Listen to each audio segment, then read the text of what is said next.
जरूरत है। एक, अगर दिमाग से पागल आप नहीं हैं तो कोई ऐसा प्रयास कभी करेगा नहीं। आत्मचिंतन करने की जरूरत तो जरूर है। दूसरी बात, बिल्कुल मैं उसको पॉजिटिवली ले रहा हूँ, आप ये ना समझें कि हमें बात बुरी लगी। आत्मचिंतन, मेरी पत्नी भी रोज यही कहती है कि आत्मचिंतन करने की जरूरत है, पागल हो गए हो। मेरे भाई बंधु भी यही बता रहे हैं कि पागल हो गए हो, अपना अच्छा खासा जिंदगी छोड़ के दीवार पर सर मारने जैसा काम शुरू कर दिया है। आत्मचिंतन की जरूरत तो है। आपका सुना, अभी भाई साहब ने कहा कि जिन लोगों के पास मोबाइल है उनको तो पूरी समझ है, वो ज्यादातर लोग आपको पसंद करते हैं। ये बताइए कि जो अंतिम पीढ़ी पर, अंतिम सीढ़ी पर लोग हैं जिनके पास मोबाइल नहीं है, खेत में काम कर रहा है, उसको कैसे सुधारें, उसको कैसे बताएं? क्योंकि जब तक वो नहीं सुने समझेगा तब तक आप जीत नहीं सकते। ऐसी इनकी पीड़ा है या चिंता है। मेरे भाई 5 करोड़ लोग बिहार में इंटरनेट पर उपलब्ध हैं। आप अंतिम की चिंता छोड़ दीजिए, 5 करोड़ लोग हर महीने YouTube और Facebook के जरिए कुछ न कुछ समय अपना उस पर बिताते हैं। बिहार को जीतने के लिए 2.5 करोड़ वोट ही चाहिए।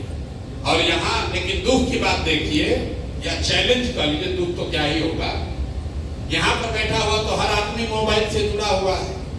आप लोग तो प्रबुद्ध भी हैं, सुनते भी हैं, पढ़ते भी हैं, चिंतन भी करते हैं, और आपने अभी कोई एक भी सवाल ऐसा नहीं पूछा है जिसको मैंने इंटरनेट पर 1 बार नहीं, 2 बार नहीं, दसियों बार जिसका जवाब न दिया। तो चिंता का कारण ये नहीं है कि खेत में काम करने वाली महिला को पता नहीं है कि जनसुराज क्या है। चिंता का कारण ये है कि जो मुजफ्फरपुर में पढ़ा लिखा व्यक्ति है, दिन में 4 घंटा इंटरनेट देख रहा है, जनसुराज के बारे में जान रहा है, उसको भी वही सवाल पूछना है जो आज से 2 साल पहले उस किसी व्यक्ति ने पूछा होगा जिसको जनसुराज के बारे में पता नहीं है। कुछ लोग ऐसे बता रहे हैं, आप पर भरोसा क्यों करें, कैसे आप सुधारिएगा? मेरे भाई, आप तो ऐसे बात कर रहे हैं जैसे आपके पास कितना विकल्प है। विकल्प न होने का रोना रोने वाला समाज खड़ा होकर कह रहा कि ये नए विकल्प पर हम भरोसा क्यों करें? भाई मत करो, बिल्कुल मत करो। आप तो बढ़िया आपका जिंदगी चल रहा है, आप काहे किसी नए विकल्प की तलाश में हो?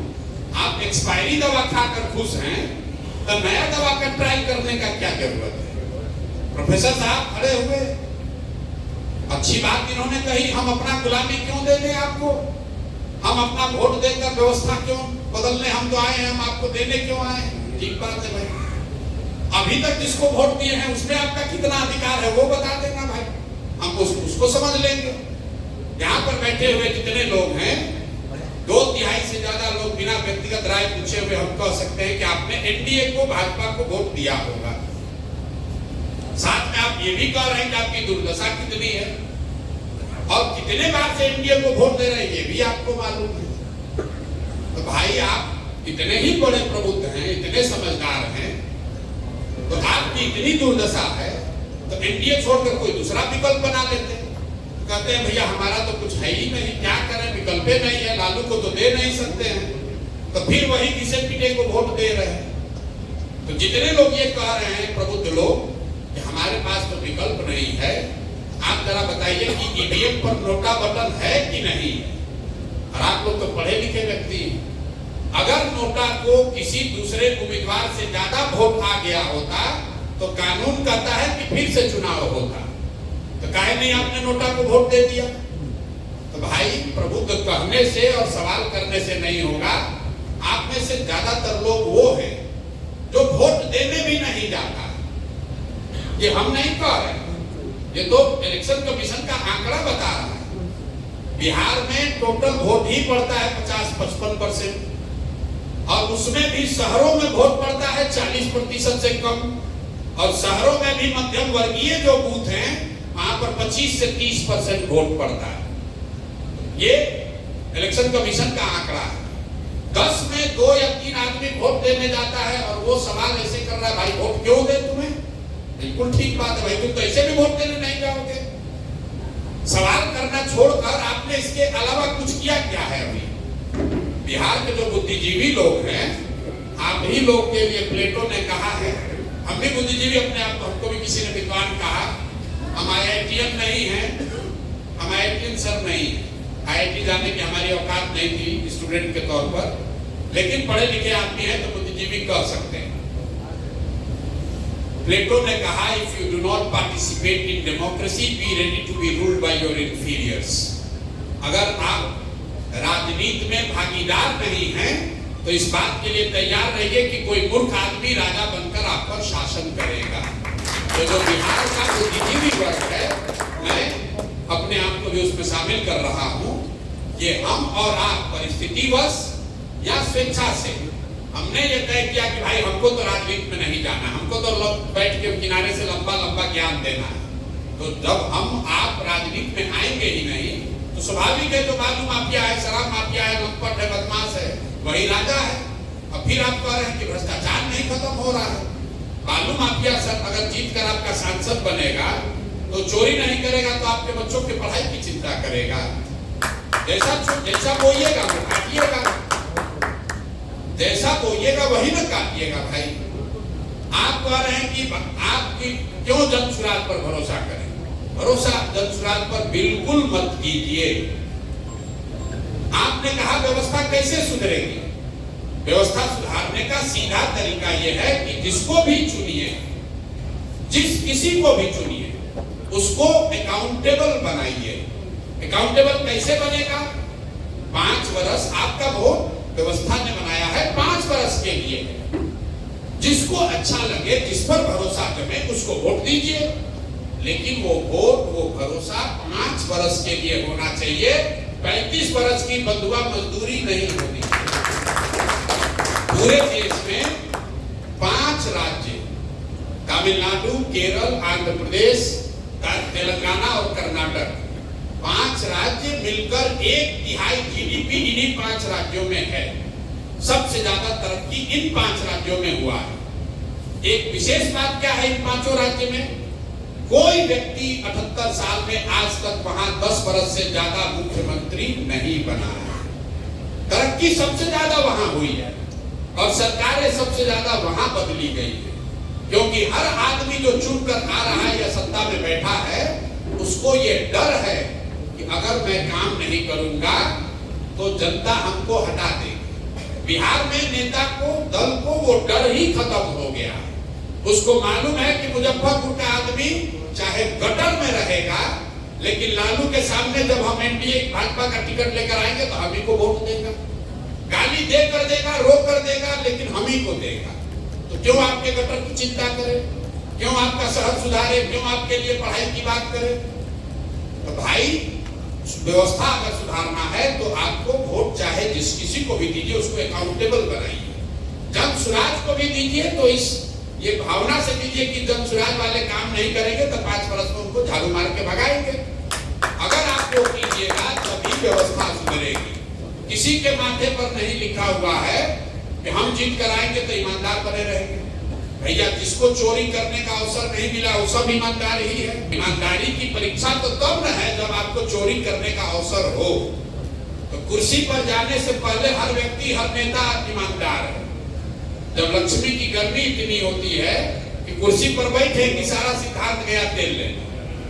तो जन सुराज हो या कोई दूसरा दल हो, जब तक आप समाज में ये व्यवस्था नहीं बनाएंगे कि काम नहीं करोगे तो तुम्हें वोट नहीं देंगे। अभी आप प्रबुद्ध कर रहे, काम नहीं किया, कल वोट होगा तो आपको लगेगा हमारा जाते का है, भूमिहार है, कुशवाहा है, पंडित है, वोटवा तो इसी को देंगे।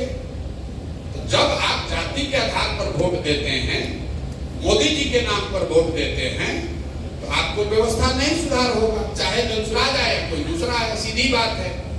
पीछे डॉक्टर साहब ने कहा कि विनायक गौतम जी चुनाव लड़े तो आपके वजह से ही चुनाव हार गए।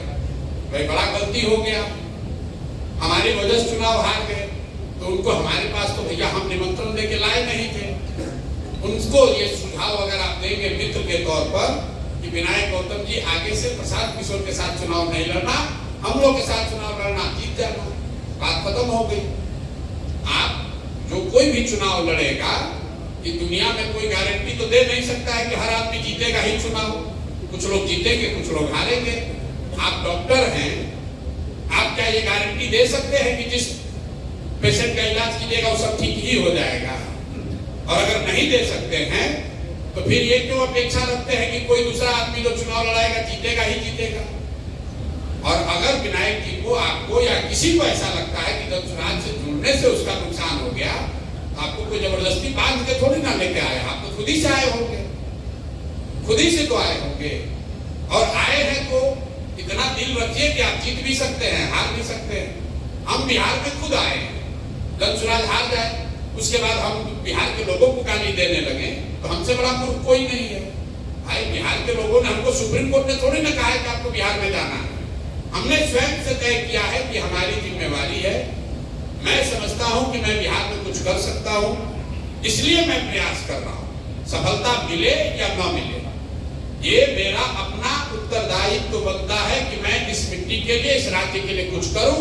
इसलिए कर रहा हूं, इसलिए नहीं कर रहा हूं हमको एमएलए बनना है, एमएलए मंत्री नहीं बनना है। तो जितना बनकर नाम, पैसा, शोहरत कमाया जा सकता है, उससे बहुत ज्यादा नाम, शोहरत, पैसा भगवान ने किया है। लेकिन सिर्फ इसलिए ये प्रयास कर रहे हैं कि इसी मिट्टी में जन्म हुआ है, समझते हैं कि कुछ इस मिट्टी के लिए हमारा भी, हम पर भी कर्ज है।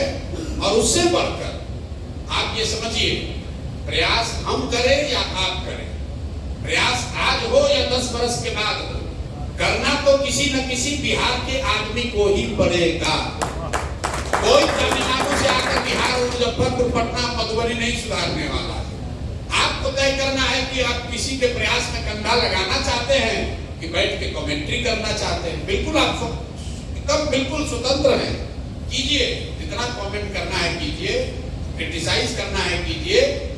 जो विकल्प नहीं होने की बात करते हैं, हम आपको कम से कम 100 ऐसा उदाहरण दे सकते हैं जब समाज में कोई अच्छा आदमी हिम्मत करके खड़ा हुआ, चाहे निर्दलीय ही खड़ा हुआ। और जब कोई अच्छा आदमी खड़ा होता है तो सब आदमी मिलकर कहता है ना, आदमी तो बहुत अच्छा है ना, लेकिन जीतेगा नहीं, अरे वोटे मेरा बर्बाद हो जाएगा। वो आदमी को आप हरा देते हैं, आपको लग रहा है कि आपका वोट बर्बाद हो जाएगा, अगर उसको वोट दीजिएगा तो वोट बर्बाद हो जाएगा। मेरे भाई, जब किसी अच्छे आदमी को आप वोट नहीं देते हैं, कोई एक अच्छा आदमी चुनाव हारता है तो 100 अच्छे लोगों का मनोबल टूटता है। वो सोचता है कि आदमी में वोट नहीं आएगा। आप 24 घंटा ये गणना में लगे हैं, कौन जीतेगा, राजद जीतेगा कि एनडीए जीतेगा? मेरे भाई, ये तो दोनों दलों को आपने देख लिया। आपके पास, क्योंकि यहाँ कुछ डॉक्टर लोग भी बैठे हुए हैं, आपके पास, आपको कोई रोग है, आप एक दवा खा रहे हैं जो कि एक्सपायर हो गई है, आप डॉक्टर साहब के पास गए, डॉक्टर साहब